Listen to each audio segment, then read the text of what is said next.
see it now. Donnie, my boy, you're gonna get a body bag next chapter. Flash forward. Well, golly gee willikers, Donnie. Looks like I can see the future. Before we hop in this review of Chapter 15 of Foreign to the Apocalypse, please do me a favor and leave your own thoughts on Chapter 15 of Foreign to the Apocalypse in the comment section down below. Leave a like and subscribe if you haven't already. Now, let's get into it. What's up, guys? I got the pencil here, and here we are to review Chapter 15 of Foreign to the Apocalypse, known as, I'm not even going to try and say her name, that thing's so long and complicated. I'm just going to say Anne in her dream, because and I'm not even gonna try it. Let's just get it moving. So we hop into the chapter and we leap right off where we started at the end of the last chapter.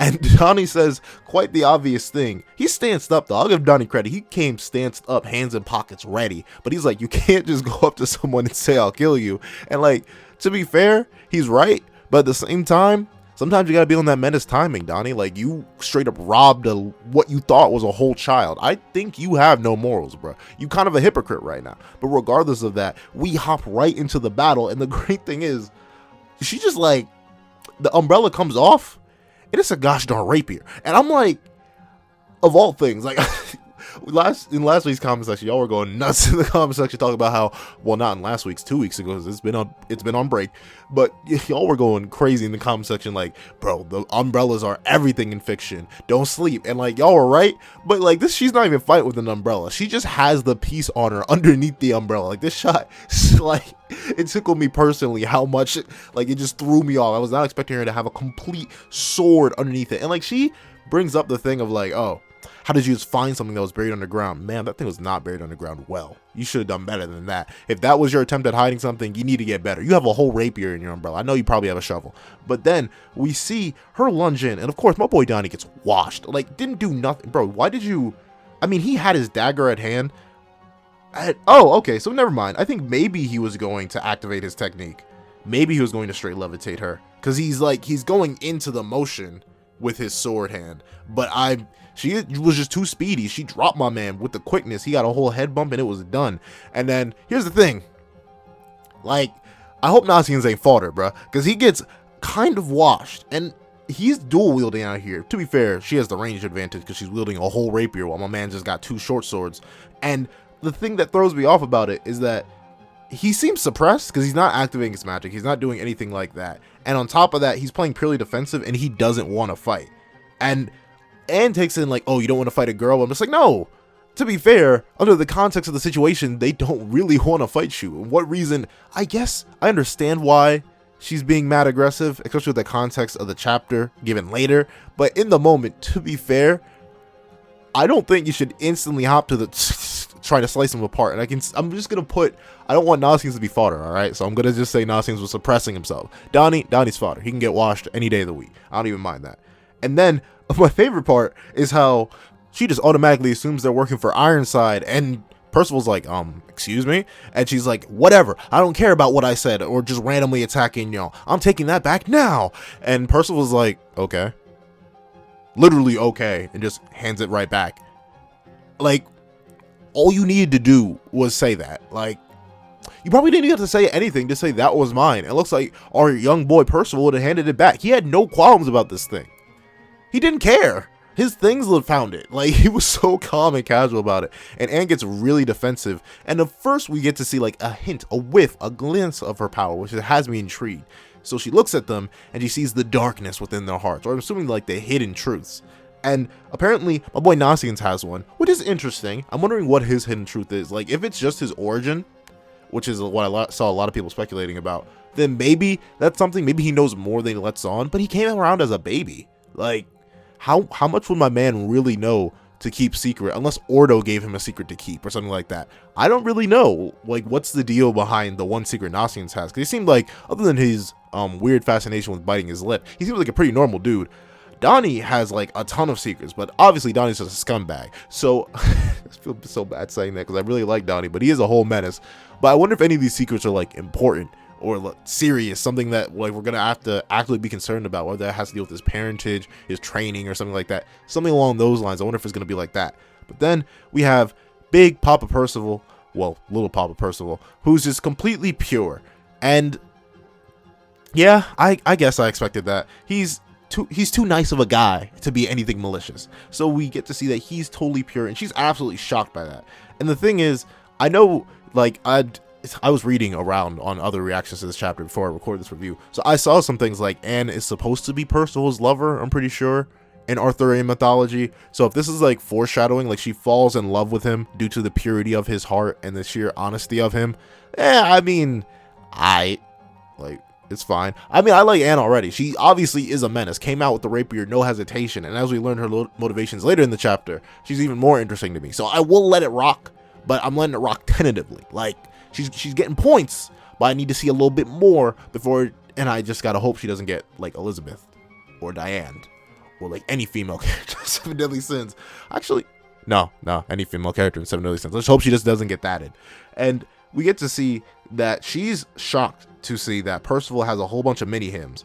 And she's also shocked to find out that Sin can talk. And to be fair, I don't blame her, because I guess talking animals still aren't common. I mean, we had Hawk, but Sin's like the second talking animal we've ever actually seen, so I don't even blame her for getting mad at that. She's also mad that he called her a gal, and I guess I'm kind of getting her character type already. But then, honestly, the character I was considering drawing pops up. Like, the maid pops up and looks so tired, so annoyed with Anne. And apparently Anne doesn't even trust the maid, for a good reason, I suppose. Like, she's loyal to her father first, not necessarily Anne herself. So she wants to get rid of this piece of the coffin of eternal darkness, and she just throws it right back to Percival. So I'm like, you couldn't have told him to rebury it or something like that, or leave it be. You had to just give it back. I guess Percival's pure, so she assumes he's not going to do anything with it. And then she drops the bomb. She says, never give this piece of whatever this is to a man called Ironside. And Percival's like, hey, yo. But before he can get the yo out, she silences him and moves off with the maid. And she lies to the maid about like who they were. And the interesting thing is that they're praising Anne out the wazoo. Like, both Donnie, I can't really give you much respect, but not seeing the way you got disrespected by both Ordo and now Anne, I'm not giving you much respect in terms of your combat ability either. However, I will admit, nonsense, I'll let you slide, bro. I'll assume you were suppressed. So yeah, she was pretty darn good with the rapier. She moved a lot like Ludishel, which is very, very interesting. I don't think she has flash though. I feel like she'd be moving way faster and like wouldn't have to be concerned if she had flash, because we know Escanor started showing signs of his grace like way early, like child, if not straight up birth, considering he snapped his brother's arm when he was really, really young. But we get to see that Percival is now intrigued. He's like, she knows about my father. And we go back and we learn in this hotel that they decide to stay at, I guess. I don't know who's paying. Like, who has money among them? Is it Sin? Is it Donnie? Is it Nasians? Like, I know Donnie was strapped for cash. Maybe Nasians just has that allowance from Ordo. Like, maybe Nasians is paying, bruh. Because I don't know where they're getting the money to stay at this inn from. I know it's like all one room, so they're all crowded in one spot. But still, at the same time, I feel like y'all broke. Ain't none of y'all got jobs. But regardless of that, we get to see that this piece is a coffin of the eternal darkness, which we knew. We knew from last chapter. All of us 7 deadly sins lead it. Well, no, Ironside said it. So even if you didn't know what it was, even if you hadn't read 7 deadly sins, you would know what this thing is. And I love how Donnie goes instantly from, wait, this is legendary? How much can we sell it for? Because they know they're broke, and Sin's like, I can't repeat what Sin said, but you know what Sin said. And I love Sin for that. But then we get to see that Percival's ready. He wants to smoke with Ironside. He's going to beat up his dad. And Sin literally hits him with the obvious, bro, you bodied one fodder side night. And from what you said, your dad will rearrange your organs freely without your consent. This is not the wave. We're going to observe. And then they go to observe. And I like how Sin's keeping everybody in line, but I don't know. I still think my man's shady. He's too shady. I can't trust him. We haven't even seen his eyes yet. I don't trust my boy Sin. But then we get to see Anne interacting with her father, and we learn more about her past. So her mom was a holy knight. Her dad was just some duke. And she has the ability to see the truth in people. She's able to tell that Ironside's lying. She's able to tell that people have dark secrets and stuff behind them. She's essentially like a seer. Like, she can read what is true about you and what is false, which is very interesting. I don't think we had any power similar to this outside of like the fairy's mind reading. But I don't think Anne can tell what secrets you have. Like, she wouldn't be able to straight up read your mind like the fairies can, but she can still like sense your true intentions or something like that, and like see it in little black splotches on top of you. At least that's what I'm assuming. I think we get Anne's POV earlier where we get to see all the darkness on people. So I think that's it. And it would also explain, like, in the last chapter, why Ironside had so much of, like, the black spots all around him, because he was just covered in lies, because my man do be lying though. And we get to see that she really wants to be a holy knight, following in her mom's footsteps and defending the town. And Duke Galdon is not rocking with it. Instantly, bam, the moment she says you need to betray Ironside, and she says, and my man says, stay in your room and sit down and be quiet. And golly gee willikers, bro, that's your own daughter. Really, bro? Really, this is the only remnant of your wife that you have that's living. You better just, like, maybe he doesn't believe in her power, but this is Britannia. Like, you're messing with a holy knight. I understand, like, part of me understands Duke Galdon's point. Like, even if there's no disaster really coming to the town, and they shouldn't trust Ironside, Ironside's a holy knight. And to be fair, I don't think Anne's strong enough to fight Ironside right now.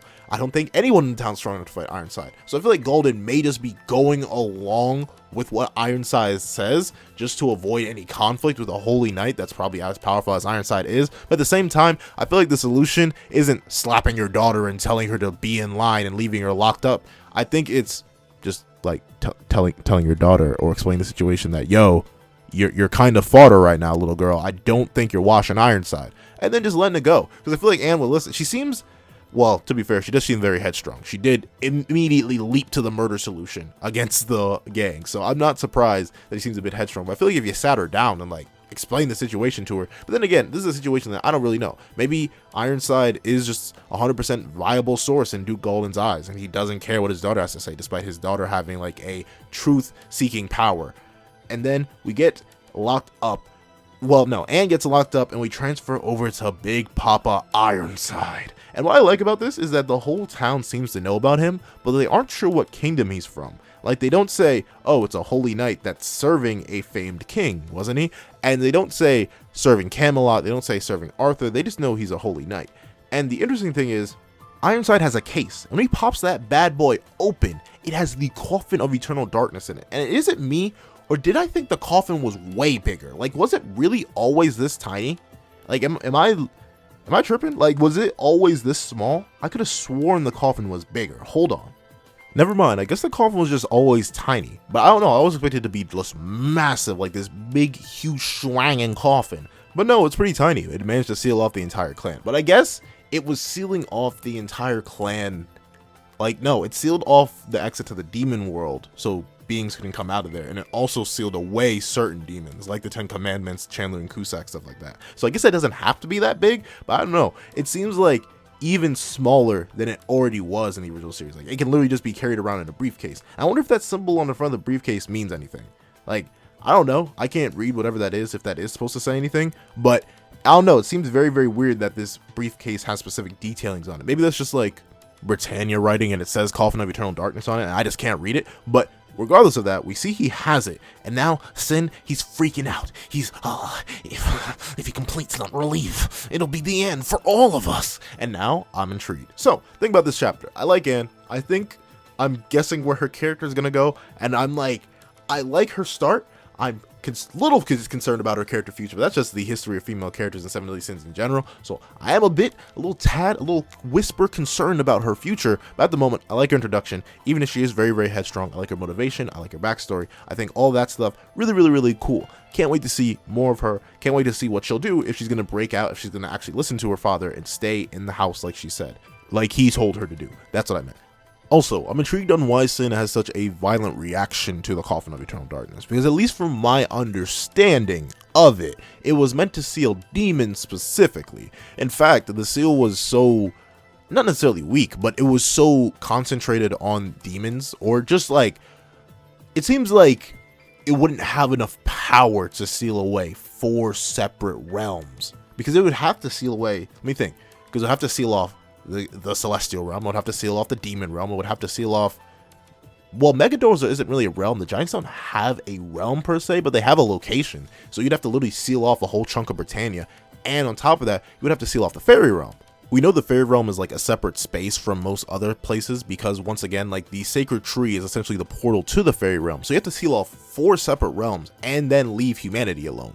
And I'm wondering how he plans to do that with just the Coffin of Eternal Darkness. I mean, it did take upwards of 3,000 years for demons to start breaking loose and being free, but I feel like, especially with the different level of power of beings you're going to be sealing away, like you're going to be sealing away Full Wings King, you're going to be sealing away Post-Purgatory Meliodas, Zeldris, and who knows, based off the next movie, Zeldris could get a bigger amp and be comparable to like Supreme Deity status in terms of raw power. So I'm sitting here wondering, like, the Coffin of Eternal Darkness is going to put in some work. The Bozu, I know your craftsmanship good, bro, but is it like that good? Is it that good? Like, I'm wondering, because Sin seems so actively concerned, and this is one of the main reasons I was so interested with this chapter, is because this is like the most concerned and shaken I feel like we've ever seen Sin, because he's like actively like, oh no, this is literally the end. We cannot let him get that last piece.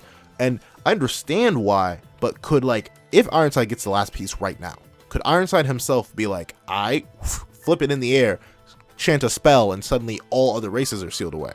Is that the case? What if so? I don't know. I feel like why?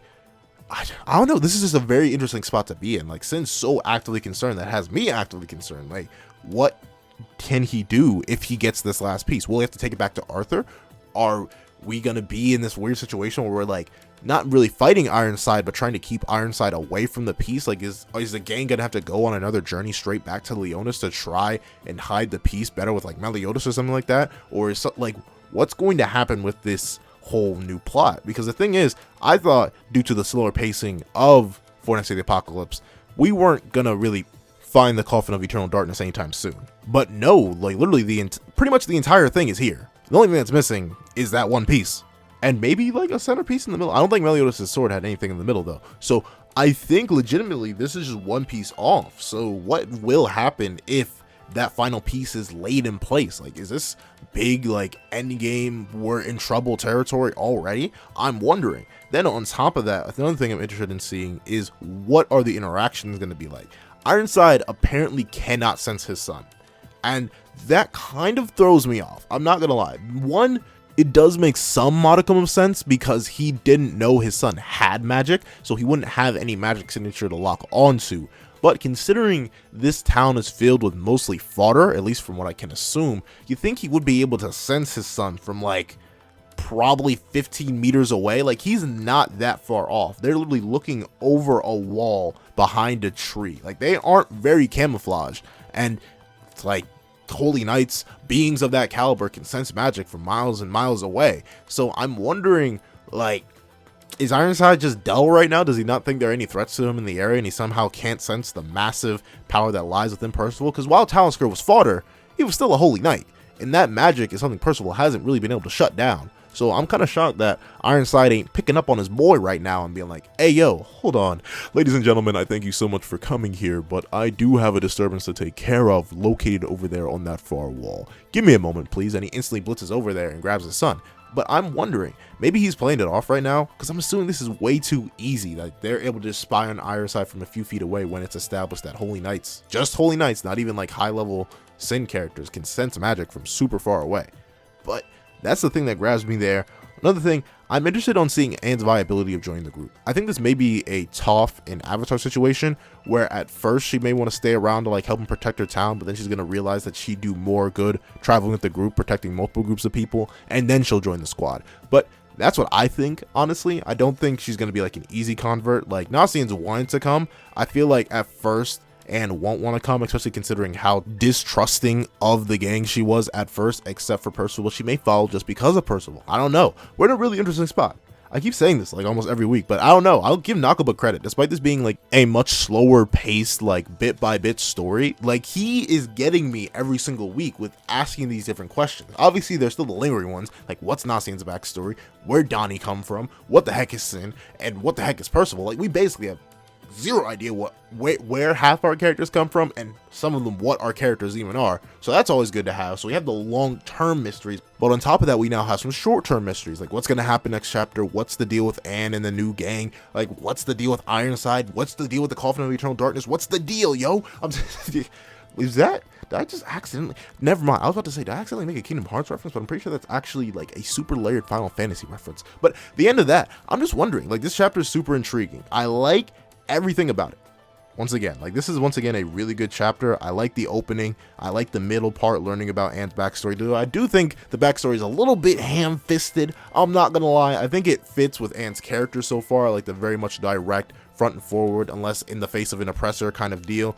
I really respect that. So honestly, yeah, really good chapter. Whole ton of intrigue, whole ton of questions. Solid, juicy, 9 to 10 out of 10. Only reason I'm not giving it a 10 out of 10 is because I feel like I'm giving too many 10 out of 10s. But yeah, it's a 10 out of 10. What do you guys think about the chapter though? And what do you think about the questions I proposed? Or do you guys have extra questions that I've just missed? What do you guys think is going to happen next chapter with Ironside? What do you think is going to happen with the Coffin of Eternal Darkness? What do you think the plan is with the Coffin of Eternal Darkness, other than like sealing away all the races? Do you think the Coffin of Eternal Darkness on its own is powerful enough to seal away all the other races that easily? Do you think everyone's alive? Because I don't know. I feel like there's so many questions to be asked, but please tell me what you guys think and tell me what questions you have in the comment section down below. Thank you guys so much for watching. Please remember to like, share, comment, and subscribe. And I hope you guys have a wonderful day. This is That Guy with the Pencil, writing off.